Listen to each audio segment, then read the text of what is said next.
Hi dears, എല്ലാവർക്കും സുഖം തന്നെയെന്ന് വിചാരിക്കുന്നു.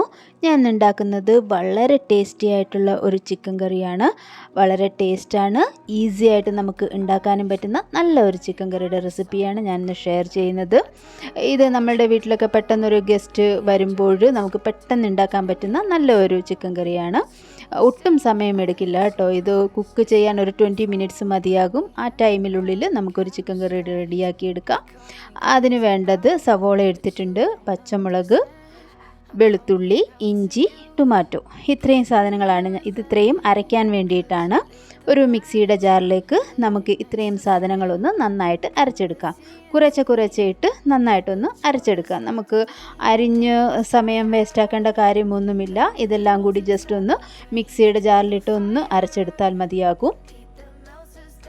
ചിക്കൻ കറിയൊക്കെ വെക്കുമ്പോൾ നമ്മൾ ഉള്ളി ഇതെല്ലാം അരിയുന്നതിന് ഒരുപാട് സമയമെടുക്കും അല്ലേ, വഴറ്റുന്നതിന് എല്ലാത്തിനും ഒരുപാട് സമയമെടുക്കും. പക്ഷേ ഇതങ്ങനെയൊന്നുമില്ല, പെട്ടെന്നാകും. അപ്പോൾ ചുവട് കട്ടിയുള്ള ഒരു പാത്രം എടുത്തിട്ടുണ്ട്. അതിലേക്ക് ഞാൻ ഒരു 3/4 കിലോ ചിക്കൻ എടുത്തിട്ടുണ്ട്. അതിലേക്ക് പൊടികളെല്ലാം ആഡ് ചെയ്ത് കൊടുക്കാം. മുളക് പൊടി, മല്ലിപ്പൊടി, മഞ്ഞൾപ്പൊടി, ഗരം മസാല, ഇത്രയും മസാലാസ് ഞാൻ നല്ല ഒന്ന് മിക്സ് ചെയ്ത് എടുക്കുന്നുണ്ട്. ഉപ്പും കൂടിയിട്ട് നല്ല ഒന്ന് മിക്സ് ചെയ്യുന്നുണ്ട്. എല്ലാം ഒന്ന് നല്ല മിക്സ് ചെയ്തതിന് ശേഷം നമുക്ക് അരച്ച് വെച്ചിരുന്ന അരപ്പ് കൂടി ഇതിലേക്ക് മിക്സ് ചെയ്യാം. നമ്മൾ ഇഞ്ചി വെളുത്തുള്ളി എല്ലാം കൂടി ചേർത്ത് അരച്ച് എടുത്ത ആ മിക്സും കൂടി ഇതിലേക്ക് ചേർത്ത് നല്ല ഒന്ന് മിക്സ് ചെയ്തെടുക്കാം. ഇതെല്ലാം കൂടി നല്ല ഒന്ന് മിക്സ് ചെയ്തതിന് ശേഷം നമുക്ക് തൈരും കൂടി ആഡ് ചെയ്യാവുന്നതാണ്.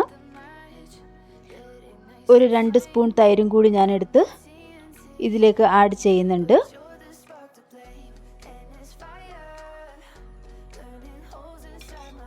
തൈരും കൂടി നല്ല ആഡ് ചെയ്തതിന് ശേഷം കുറച്ച് കറിവേപ്പില കൂടി ഇട്ട് കൊടുക്കുന്നുണ്ട്. ഒരുപാട് സമയമൊന്നും എടുക്കില്ല കേട്ടോ. ഇത് മിക്സ് ചെയ്യാനുള്ള ടൈം മാത്രമേ എടുക്കുള്ളൂ. നമ്മൾ അരിയുക വഴറ്റുക ഇതൊന്നുമില്ല. ജസ്റ്റ് അരയ്ക്കുക, ഇതിലേക്ക് മിക്സ് ചെയ്യുക, അത്രയേ ഉള്ളൂ. പിന്നെ കുറച്ച് വെളിച്ചെണ്ണ കൂടി ഒഴിക്കാം. എത്രയാണോ എണ്ണ വേണ്ടത് അതിനനുസരിച്ചിട്ട് കുറച്ച് മാത്രം മതിയാകും. എണ്ണ കൂടി ഒഴിച്ച് നല്ല ഒന്ന് മിക്സ് ചെയ്ത് വെക്കാം. മിക്സ് ചെയ്ത് റെസ്റ്റ് ചെയ്യേണ്ട കാര്യമൊന്നുമില്ല. പെട്ടെന്ന് തന്നെ നമുക്കിത് തയ്യാറാക്കി എടുക്കാവുന്നതാണ്. അപ്പോൾ ഞാൻ സ്റ്റൗവിൽ വെച്ചിട്ടുണ്ട് ഇത് കുക്ക് ചെയ്യാൻ വേണ്ടിയിട്ട്. ഒരു 20 മിനിറ്റ്സ് നമുക്ക് കുക്ക് ചെയ്യണം. ഇത് ഇടയ്ക്ക് ഇളക്കി കൊടുക്കേണ്ട കാര്യമൊന്നുമില്ല, അടിയിൽ പിടിക്കുകയൊന്നുമില്ല കേട്ടോ. അപ്പോൾ നമ്മുടെ കറി ഏതാണ്ട് ഒരു 15 മിനിറ്റിന് ശേഷം ഞാൻ ഓപ്പൺ ചെയ്ത് നോക്കിയിട്ടുണ്ട്.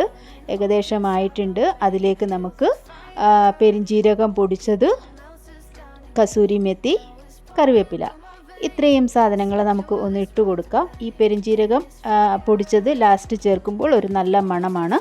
അപ്പോൾ അതിന് വേണ്ടിയിട്ടാണ്, നല്ല ഒരു ടേസ്റ്റുമാണ്.